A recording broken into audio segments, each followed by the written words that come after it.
her people. They're one of the best people in this world. The beauty Ethiopia are Ethiopians, but Ethiopians don't see that because they're divided. They only see their tribes.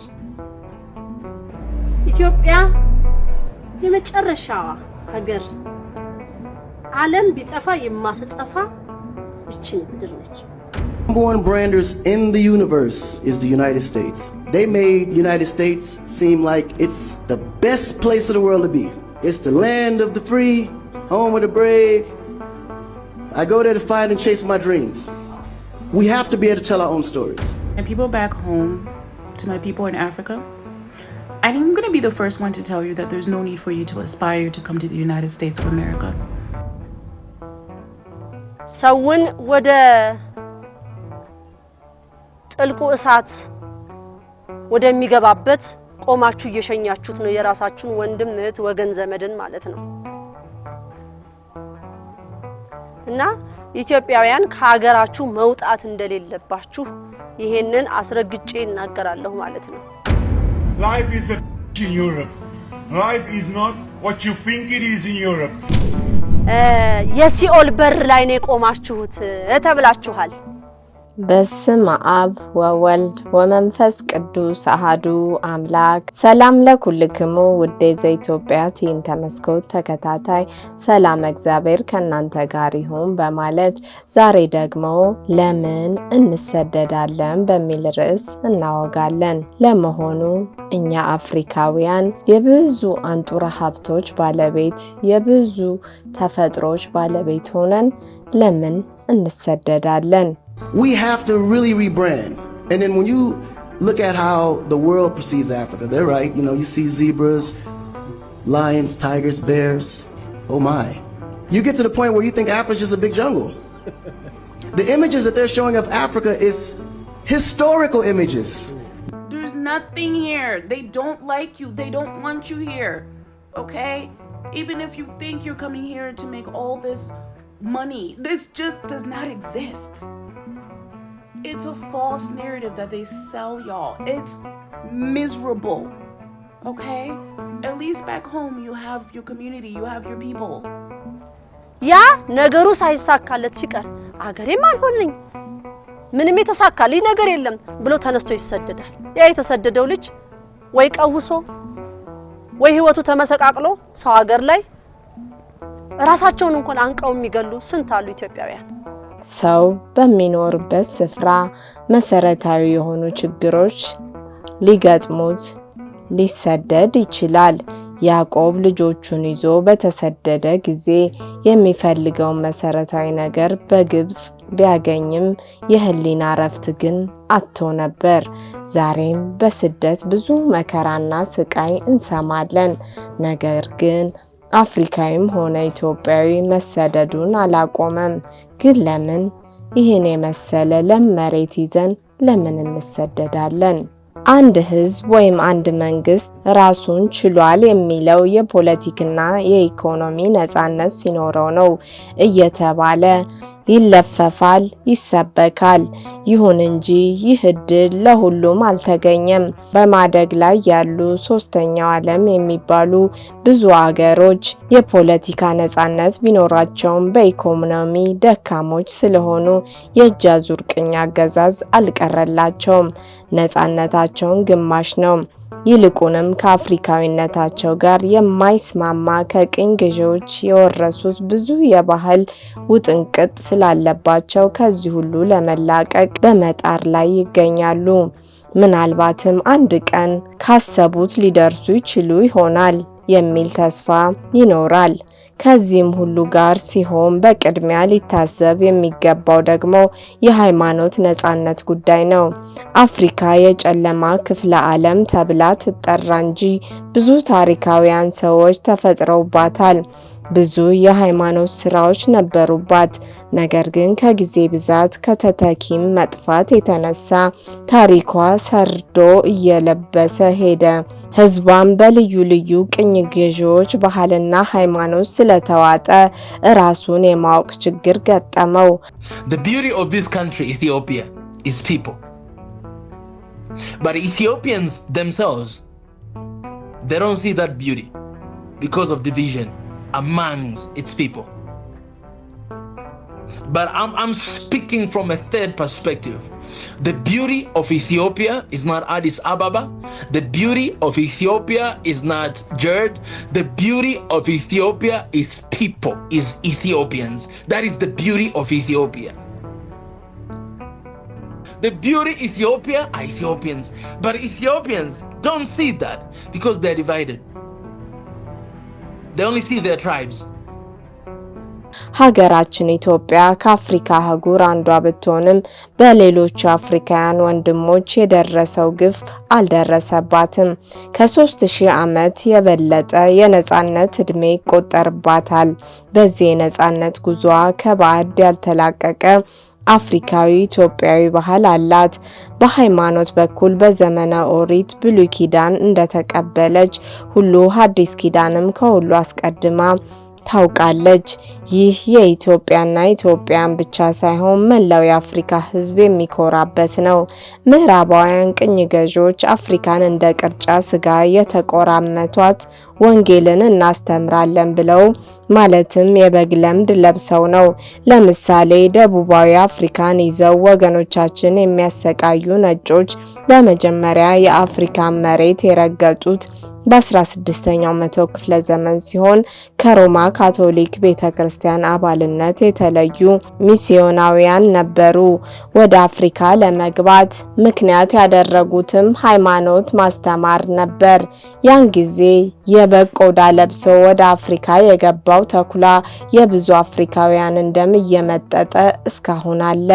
አሁንም ቢሆን አፍሪካን በየአቅጣጫ ቅኝ ግዛት ለማድረግ የሚጥሩ ጥቂቶች አይደሉም።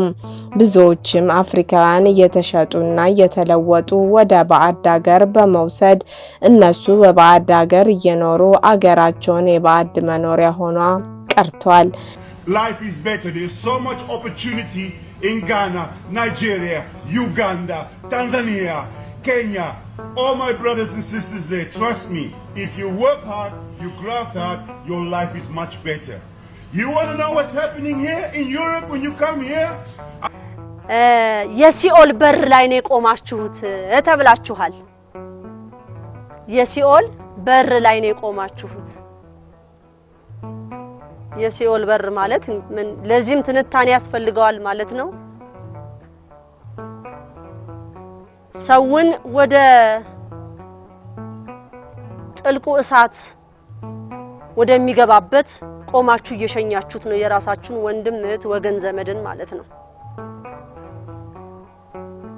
እና ኢትዮጵያውያን ከሀገራችሁ መውጣት እንደሌለባችሁ ይሄንን አስረግጬ እናገራለሁ ማለት ነው። ከጭንቀታችን ሁሉ የምንወጣበት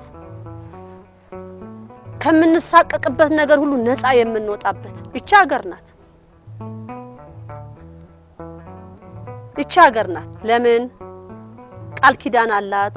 ኢትዮጵያ ነጻነቷና አንድነቷን ክብሯን አስከብራ የቆየች ለውጭ ወረራ አልመች ያለችው በሃይማኖትና በታሪኳ እየተከለለች ነው። ማንኛውም ሃይማኖት ሰባኪ ወደ ኢትዮጵያ ለመምጣት ምክንያት አልነበረውም። እርግጥ ኢትዮጵያ ብዙ ጊዜ አደጋ ደርሶባታል። ነገር ግን የደረሰባት ሁሉ መከራ በትዕግስት አልፋ ዛሬ ካለችበት ደርሳለች።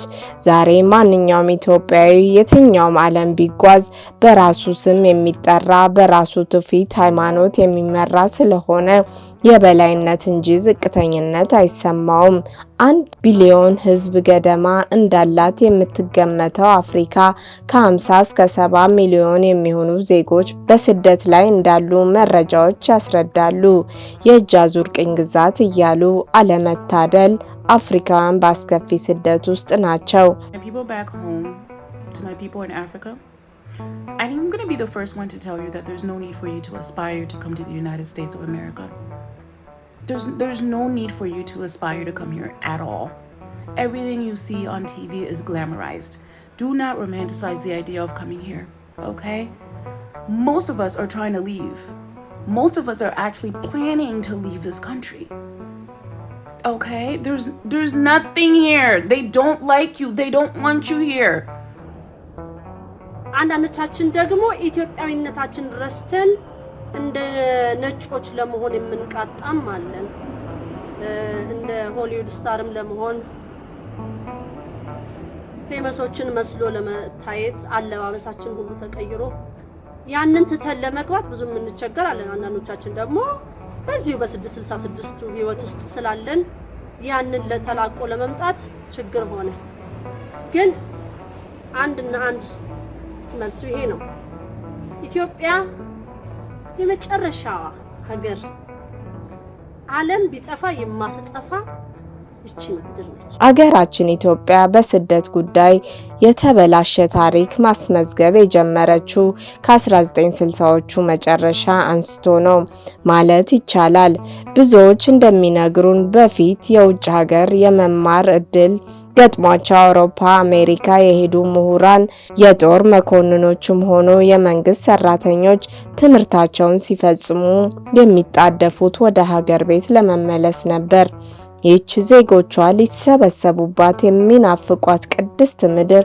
ዛሬ ግን የጥላቻና የዘረኝነት መናኸሪያ ሆናለች ኢትዮጵያውያን አፍሪካውያን ለምን ይሰደዳሉ ስደቱ ደግሞ ከኛ ወደ ባሰ ሀገር መሆኑ እጅግ ያሳዝናል እግዚአብሔር ለፈጠረው ፍጥረት የሰጠውን ጸጋ ተናግሮ መጨረስ አይቻልም ይልቁንም ለሰው ልጅ ያለው ፍቅር ታላቅ ከመሆኑ የተነሳ ከጸጋው አንዳች ሳያጎድል ከሁሉም ፍጥረት በስተመጨረሻ ብቅ እንዲል አደረገው ይህ ቀረ የማይባል ባለሙሉ ጸጋ ሆኖ ተፈጠረ የሰው ልጅ ዳሩ ግን እንዲሆኖ መቀጠል ባለመቻሉ ወደ ፍጻሜው ምድር እንዲወርድ ግድ ሆኖበታል ኢትዮጵያ በማዕድን የከበረች ሀገር እንደመሆኗ አልማዟና ወርቋ በዓለም ተደናቂ ነበር ህዝቧም በንግድ ስራ በዓለም የታወቁ ነበሩ በንግዳቸው በልጽገውና ተደስተው ይኖሩ ነበር በእግዚአብሔርና በኢትዮጵያ መካከል ያለው የማያቋርጥ ፍቅርና ግንኙነት ሲገልጡት ደግሞ ኢትዮጵያ እጆቿን ወደ እግዚአብሔር ታደርሳለች ይሉ ነበር በአሁኑ ሰዓት ግን ትውልዱ ከአምላኩ ጋር ያለውን ግንኙነት ስላቋረጠና አንድነቱን ስላቆመ በስደት ሀገርን እየጠላ በስደት ወደማይመጣጠኑት ሀገር እየሄደ በመጥፋት ላይ ይገኛል እጅግ በጣም ያሳዝናል ሆኖም ግን ኢትዮጵያ አንድነቱን ጠብቆ ከእግዚአብሔር ጋር ያለውን ቃል ኪዳን ጠብቆ መኖር ከጀመረ አሁንም ኢትዮጵያ ትነሳለች ለራሷ ብቻ ሳይሆን ለአፍሪካም ለዓለምም መከታ ትሆናለች ለዚህ ይህን ጊዜ ለማየት ያብቃም በማለት ለዛሬ በዚሁ ፈጸምኩ ወስብሃት ለእግዚአብሔር ወለወላዲቱ ድንግል ወለመስቀሉ ክቡር የመሐረነ ወይሰሃለነ በርትዕት ተዋሕዶ ሃይማኖት ያጽናነ ለይኩን